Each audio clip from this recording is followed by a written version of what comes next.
Welcome to Deep Thought, knowing your heritage.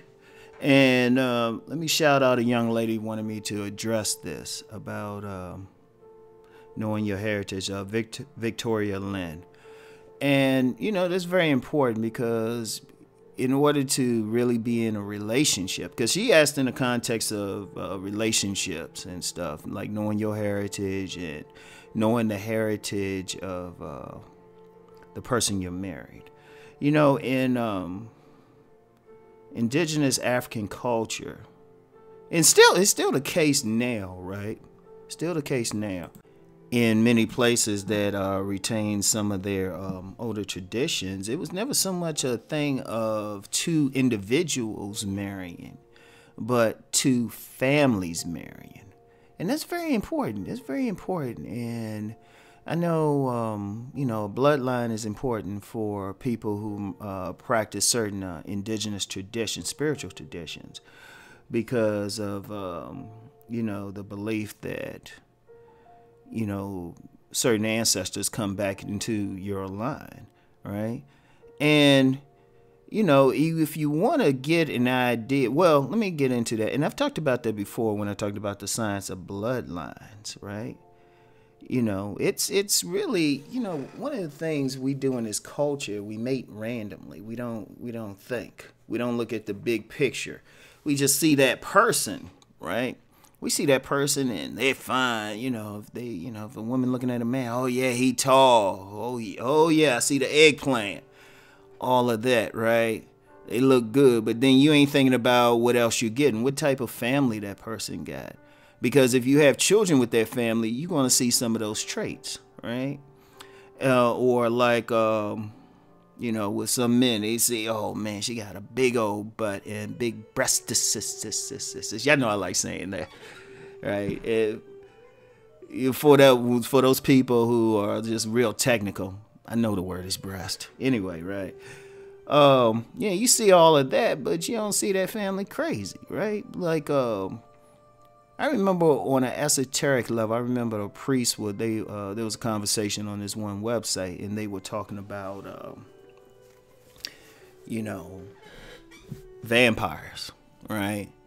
Like you know, the energetic vampires and stuff, right? Well, this was more on an esoteric level, and this priest, he said, you know, if you see one in the family, they're probably in the bloodline, all the way in the bloodline, right? And because wombs would have to be regulated to a certain extent to bring forth certain beings, entities, and stuff, right? And then I remember in another book, it's a rare book. It was about it was called Company of Prophets, and very very rare book because a woman. Oh, I got a copy of it around here somewhere. It'd take a while to find it, so let me just continue with this. But you know, this woman that traveled around the country talking with different African American psychics. It was written in the late 80s, early 90s, or put together probably, right? Came out in the 90s. And one of the things she said in it is like, you know, when people have these gifts, you know, that's in the bloodline, right? And even if we don't want to stick on the esoteric level, if you look at like some families, you're going to notice certain dispositions for stuff, right? Like I look at my co-parents' family. It's a lot of teachers. It's like family reunions and stuff. They sitting around talking about issues they having in the classroom. A lot of teachers, right? A lot of teachers, and my co-parent is a very talented teacher, right? A lot of teachers, and it's like, but that's in the family. That's in the family. Then you might notice another family, they have a lot of healers. You know, people who may, you know, they might be doctors, nurses, or even just ordinary people who their presence is healing.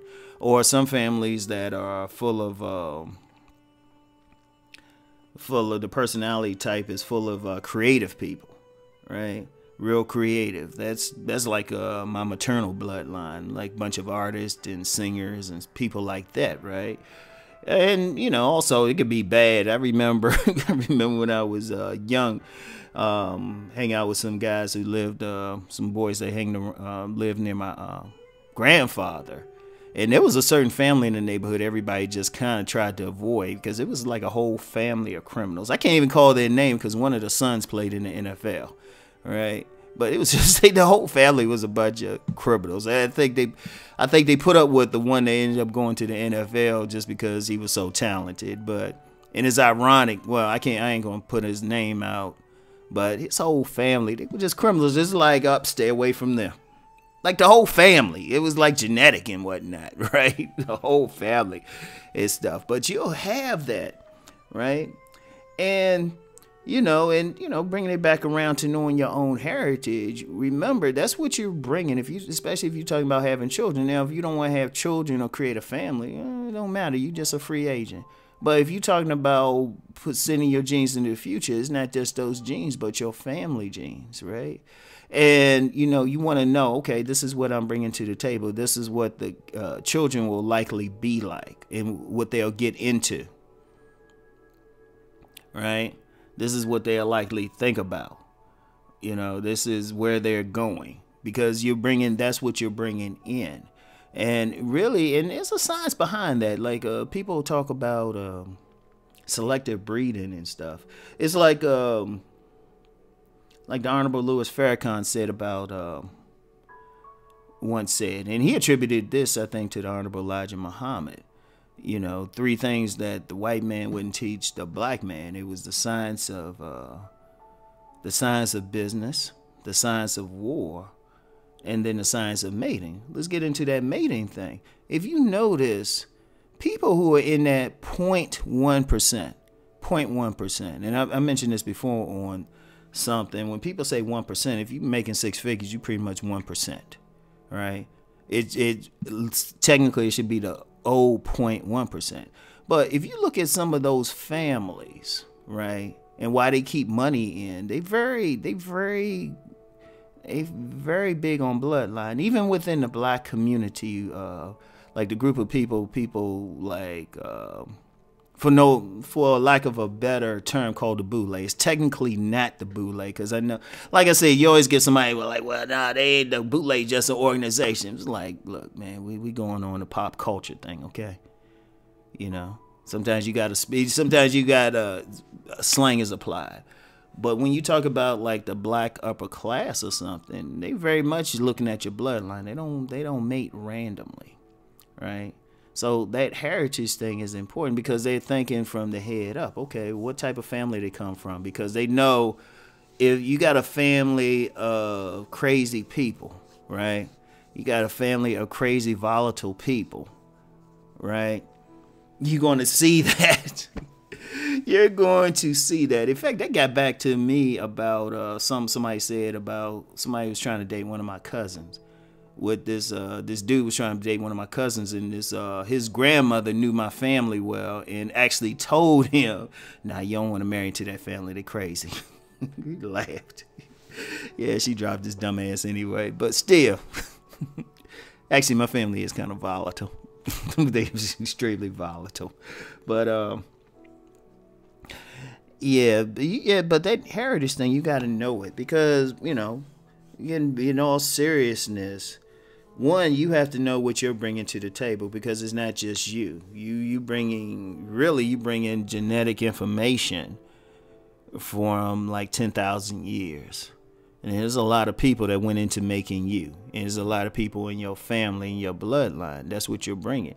But then when you're dealing with somebody and you're saying, okay, I want to have children with them, you got to know what they're bringing, right? You got to know. You got to mate from the neck up. And a big part of that is the bloodline, right? The big part of that is like what they're bringing, right? In fact, someone had somebody who's familiar with the science said if you wanted to kind of naturally breed a certain type of person, you have to start with their grandparents. You have to start with their grandparents. And in fact, there's a tradition, more of a Gnostic thing, is not known publicly, but when they talk about Jesus. Now, of course, you have the story that people know, right? You have the story that people know of, what's in the Bible and everything. But then you have another tradition that said he was, the start of his creation started with his grandparents. And I'm just saying it's a tradition. Ultimately, if anyone knows the true story, the true story, it's well hidden. It's well hidden.